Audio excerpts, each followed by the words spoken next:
And we are joined now by one of the president's closest allies in the Senate, Senator Lindsey Graham, a member of the Senate Judiciary Committee. We saw him in the open. Senator Graham, thanks for joining us this morning. We just heard the president say he wants the FBI to do their job, that he would give them free rein. But the reports are that the instructions given to the FBI by the Senate leadership and by the White House actually have a quite limited witness list. Is that true? I know that Senator Flake, Collins, and Murkowski wanted a limited review. They wanted to talk, the FBI to talk to the witnesses that Dr. Ford named. They want to talk to Mr. Ramirez because she refused to talk to the committee. They're going to ask Mark Judge, did you ever see Brett Kavanaugh drug women or engage in gang rape? And I think that's going to be the focus of it. So there won't be. So Julie Swetnick will not be interviewed by the FBI? I think the allegation that she makes is outrageous. Not one Democrat mentioned it, but Mark Judge, who's named by Ms. Swetnick as being part of the gang rape and the drugging women, will be asked, did he ever see this happen, or did see Kavanaugh engage in it? I got a real echo here, so I'm sorry. I'm sorry for that. I know we're trying to fix it as we speak. One of the questions, though, is it appears that the FBI will not be questioning those college witnesses who contradict Brett Kavanaugh's testimony about his drinking. Now, isn't that relevant, given that there clearly was drinking going on? At least it's alleged at the party. No, I think you're trying to portray him as a stumbling, bumbling drunk, gang rapist who during high school and college was Bill Cosby. 6 FBI background checks over the years would have uncovered this. What we will investigate is who in Dianne Feinstein's office referred Dr. Ford to Ms. Katz. That's illegal, inappropriate in the Senate. So the FBI will do a supplemental background investigation. Then I'm going to call for an investigation of what happened in this committee, who betrayed Dr. Ford's trust, who in Feinstein's office recommended Katz as a lawyer. Why did Ms. Ford not know that the committee was willing to go to California? Who released the anonymous letter given to the committee by Corey Gardner? We're going to do a wholesale, full-scale investigation of what I think was a despicable process to deter it from happening again. Do you accept Dianne Feinstein's denial? Yes, when she says that? I do. To her, but only to her. She says that her staff didn't do it either. I respect, but somebody in her office, let's put it this way. If this was a Democratic nominee and an accuser came to Lindsey Graham's office and somebody in my office recommended a conservative activist lawyer, if you think they need a lawyer, why don't you tell the committee about it? That I did what was done here, hide the ball, disclose it after the fact, I would be destroyed. Ryan Grimm, who first wrote about the letter, says that it did not come from Dianne Feinstein's office. I don't know. All I can tell you is it came from somebody with a political motive. There were 3 people that had the letter, people in Feinstein's office, the congresswoman from California, and Ms. Katz and the legal team. No friend would do this to Dr. Ford. I believe her when she said she wanted to remain anonymous. I'm shocked. Not one media outlet's reporting the fact during the hearing she didn't know that the committee was willing to go to California. Again, if the shoe were on the other foot and Republicans had done this, we would be destroyed, would be under ethical investigation. So I'm going to make sure that when this debacle's over, that we look at what happened to deter it in the future. Are you convinced that if the FBI turns up no new allegations against Judge Kavanaugh, that I know you've met with Susan Collins and Lisa Murkowski and Jeff Flake, that he's going to be confirmed? I think so. I think what happened here is that these 3 senators who are my friends wanted the FBI to do what the committee has done. They wanted the FBI to talk to Mark Judge, PJ, and Ms. Kaiser. Ms. Kaiser's testimony was important to me. Ms. Kaiser never said, I don't believe Dr. Ford. But when Dr. Ford says, I was at this party where it happened, I wasn't there. I don't know Brett Kavanaugh. So she was confused as to me and me being there. So I think there will be testimony taken by the FBI from these witnesses. Ms. Ramirez will be interviewed by the FBI. And Mark Judge will be asked, did you ever witness Brett Kavanaugh drug or gang rape women?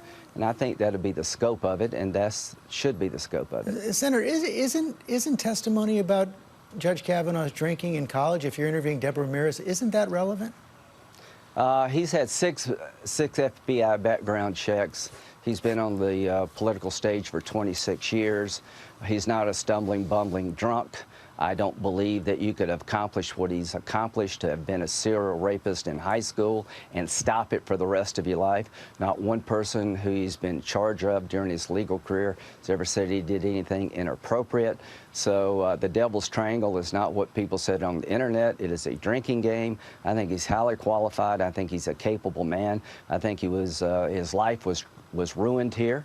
I'm going to vote for him unless some bombshell comes out that I don't know about. And I'm going to look into the process that led to this debacle, to the effort to destroy this good man. A lot of people believe it's a noble cause to take down Kavanaugh. A lot of people in your business will never give scrutiny to people who try to take down a conservative.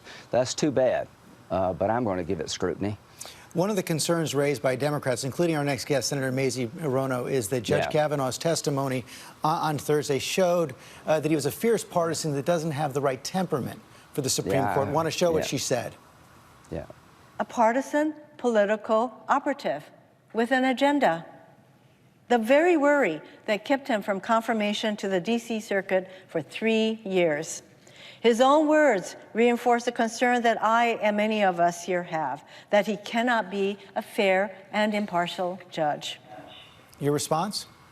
My response to Senator Hirono, that I think the truth, you spoke truth, that you said the goal was to delay this hearing, to draw it out past the midterms, keep this seat open, and have it replaced by a Democrat in 2020. I'm offended by the fact that anybody would hold it against Brett Kavanaugh to be upset by the way he was treated. Words were put in his mouth that he didn't say. He's accused of being a gang rapist, a bumbling, stumbling drunk, a degenerate person, and he was hit by a truck. And my problem is with the people who did this to him, not how he responded. I've known him for 20 years. And we're going to get to the bottom of how he was treated, why he was treated this way. Senator Hirono said men need to shut up. I got this job from the men and women of South Carolina. I'm not going to shut up. I voted for Sotomayor and Kagan. I find it offensive that if somebody defends themselves against wholesale character assassination, trying to destroy him and his family, that the temperament I saw was a man who was innocent, who was rightly offended by being destroyed for a political purpose. So I can assure you that I do not share Senator Hirono's view of Judge Kavanaugh's temperament. My view is that he was treated very badly and he had every right to do what he did. He's going to be a great judge, and he's going to be on the Supreme Court. Other experts have suggested that if he does indeed get on the Supreme Court, he might have to recuse himself from suits brought by Democrats in Congress or by liberal groups. Yeah. Well, what a new standard here. You destroy a man's life, then you say he's unfit to judge you because of the way you treated him. We're not going to play that game. This is not going to be the future of the nomination process in the committee, where you accuse a guy of being a gang rapist, an alcoholic, bumbling, stumbling, sexual predator, and you get upset when he forcefully fights back against liberal smears. This will not be the new standard of temperament. He has never demonstrated anything in his life, George, to suggest that these allegations are true. Dr. Ford, something happened to her, but she can't tell us the time, the place, and everybody named said they don't know what she's talking about. She was as abused as much as he was. Somebody betrayed her trust for a political purpose. They hid this from the committee. They sprung it on us to delay the hearing. Somebody leaked an anonymous letter that make the fourth allegation. The fifth allegation was knocked down as being false, but it went to the media anyway. So I'm just completely disgusted the way this was handled. And he's going to be on the bench, but we're going to continue to look at this process, because if this is the new normal, God help the next person who comes. You mentioned Dr. Christine Blasey Ford. You said she was abused by the Democrats. On Sean Hannity's program, you seem to suggest she has a problem. I want to play that. I am now more convinced than ever that he didn't do it, that he's the right guy to be on the court, that Ms. Ford has got a problem, and destroying Judge Kavanaugh's life won't fix her problem. She has a problem? Yeah, I think she does. I think it was clear to me that something happened to Miss Ford. She's led an accomplished life. But we have to look at this through some prism. I don't assume that he's guilty and he's got to prove to me he's not. This is a very serious accusation 36 years ago. To me, she was troubled by something.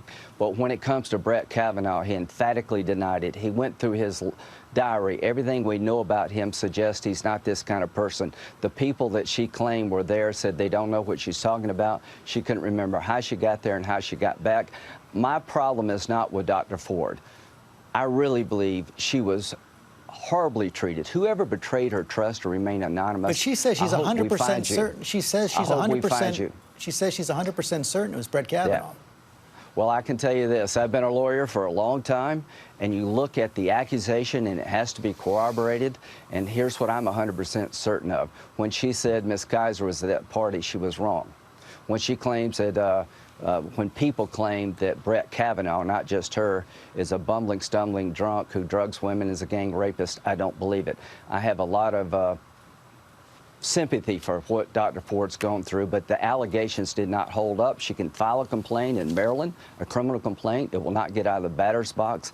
If you're accused of a crime in this country, you have to be put on notice of when it happened, where it happened, and there has to be some corroboration. So this complaint will never get legs in the legal system, but it can go forward. But I'll promise you this committee, I hope Senator Grassley, will do what I've suggested, investigate the abuse here. Who leaked anonymous letters? Who referred Dr. Ford to a lawyer that was a political activist? Did anybody in the committee betray her trust by sending it to the media so the hearing would be delayed?